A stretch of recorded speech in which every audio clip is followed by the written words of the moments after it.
राष्ट्र सर्वप्रथम, राष्ट्र सर्वप्रथम, राष्ट्र सर्वप्रथम, राष्ट्र सर्वप्रथम। हरियाणा सरकार की 9 वर्षों की उपलब्धियों की पुस्तक के विमोचन पर कार्यक्रम का आयोजन किया गया। इस अवसर पर उपराष्ट्रपति जगदीप धनखड़ और मुख्यमंत्री मनोहर लाल खट्टर भी मौजूद रहे। कार्यक्रम को संबोधित करते हुए सीएम ने कहा कि मुझे बेहद गौरव की अनुभूति हो रही है कि पिछले 9 वर्षों में जो हरियाणा सरकार ने काम किए उसे इस पुस्तक 9 अतुलनीय वर्ष में लिखा गया है।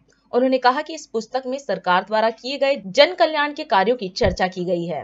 बहुत ही मेरे लिए आज ये विषय बड़ा गौरव का और सुखद अनुभूति का है कि पिछले 9 वर्ष में हरियाणा में जो हरियाणा सरकार ने काम किए उसके ऊपर एक पुस्तक लिखी गई, 9 अतुलनीय वर्ष।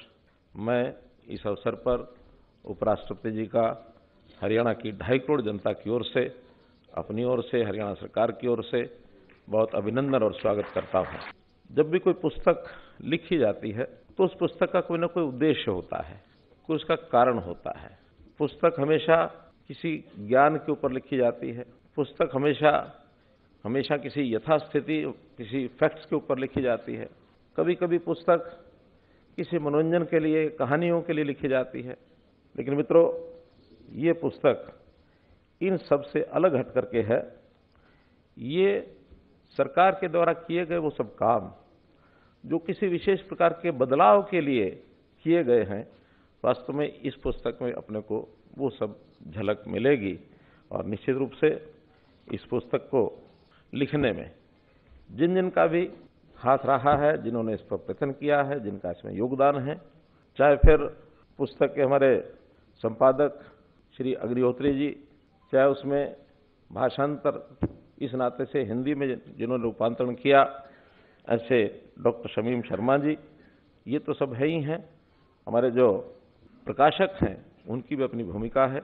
लेकिन इसका जो प्रस्तावना लिखी है, देश के पूर्व राष्ट्रपति श्री रामनाथ जी कोविंद, उन्होंने हमारा निवेदन स्वीकार किया। उन्होंने कहा कि ठीक है, एक अच्छी पुस्तक, हम इसकी प्रस्तावना जरूर लिखूंगा।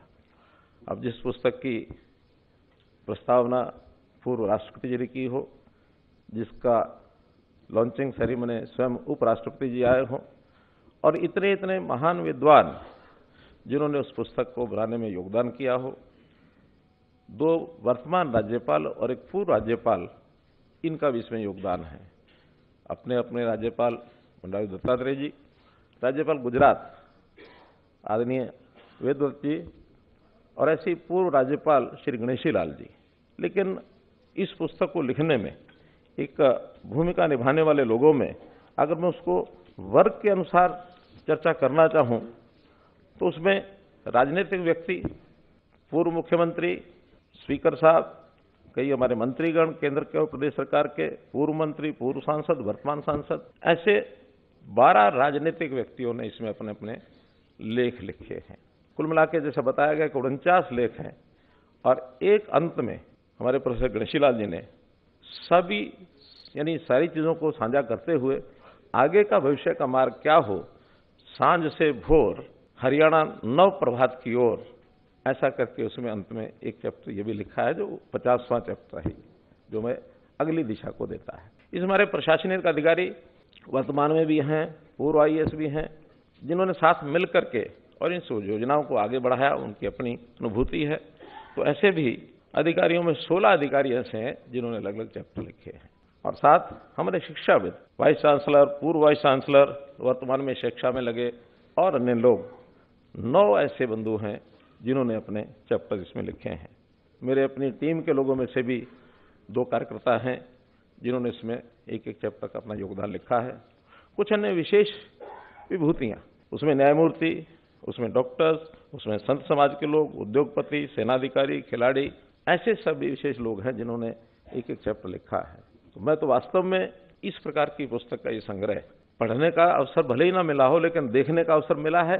देखने में भी इतना वास्ट लेखकों का एक जो समुच्चय किसी पुस्तक में आया होगा, मुझे तो कम से कम याद नहीं आता, ध्यान नहीं आता है। आखिर तो हम कोई काम करते हैं किसी प्रशंसा के लिए नहीं करते हैं, काम करते हैं, हमारा अपना एक दायित्व है, हमको एक काम सौंपा गया है और उस काम सोचने में, काम को करने में जो सोच होती है, जो एक दृष्टिकोण होता है, वो कहीं ना कहीं से व्यक्ति को प्राप्त होता है।